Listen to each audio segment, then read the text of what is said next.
बजेटमध्ये मोदी सरकारचं नोकरदारांसाठी मोठं गिफ्ट, 12 लाखांपर्यंतचं उत्पन्न करमुक्त. पुढच्या आठवड्यामध्ये नवं इन्कम टॅक्स विधेयक मांडणार.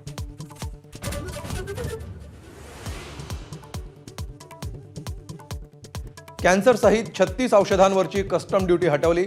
इलेक्ट्रिक वाहनं, मोबाईल, चामड्यांच्या वस्तू, एलईडी आणि एलसीडी स्वस्त होणार.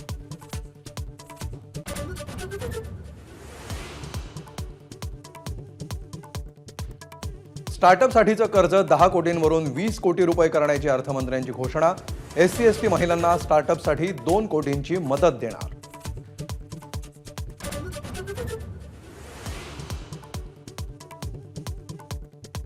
वैद्यकीय शिक्षण घेऊ इच्छिणाऱ्यांसाठी खुशखबर.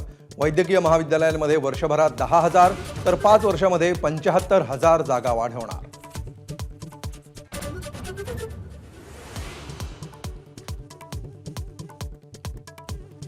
पंतप्रधान धनधान्य कृषी योजनेची घोषणा. डाळींसाठी 6 वर्षांचं आत्मनिर्भर अभियान. वस्त्रोद्योग बळकट करण्यासाठी 5 वर्षांचं लक्ष्य.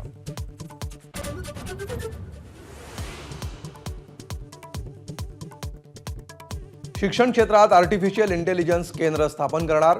एआय साठी अर्थसंकल्पामध्ये 500 कोटींची तरतूद.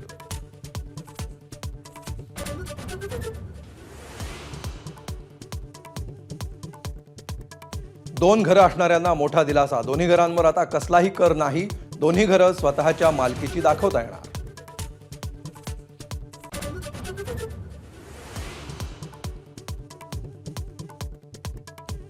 बजेटमध्ये मोदी सरकारकडून बिहारवर घोषणांचा पाऊस. मखाना बोर्ड, अन्न प्रक्रिया विषयक राष्ट्रीय संस्था आणि नवीन ग्रीनफील्ड विमानतळांचं गिफ्ट.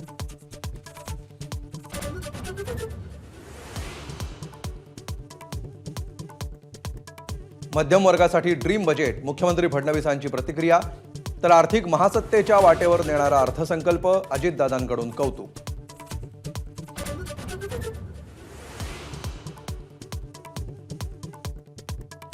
मुंबई MMR मधील रिक्षा आणि टॅक्सीचा प्रवास आजपासून 3 रुपयांनी महाग. रिक्षाचं किमान भाडं 26 तर टॅक्सीचं किमान भाडं 31 रुपये.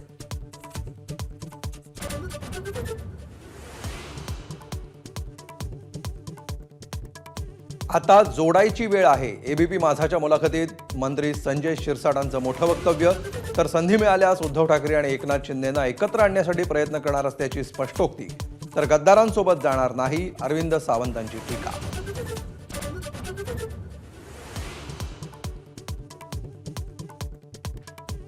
कागलमधील जमिनी समरजित घाडगेंनी बेकायदेशीररित्या बळकावल्या. हसन मुश्रीफांचा गंभीर आरोप. जमिनी परत करा अन्यथा आंदोलन करण्याचा दिला इशारा.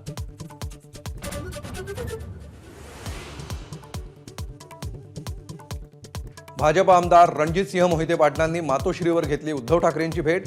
भेटीचं कारण अद्याप अस्पष्ट. मोहिते पाटील काय करतील हा त्यांचा प्रश्न. प्रवीण दरेकरांची प्रतिक्रिया.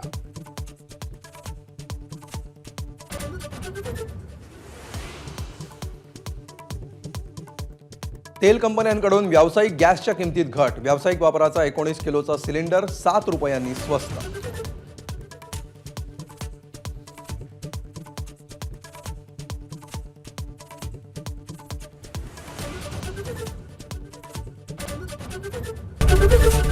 एबीपी माझा, उघडा डोळे बघा नीट.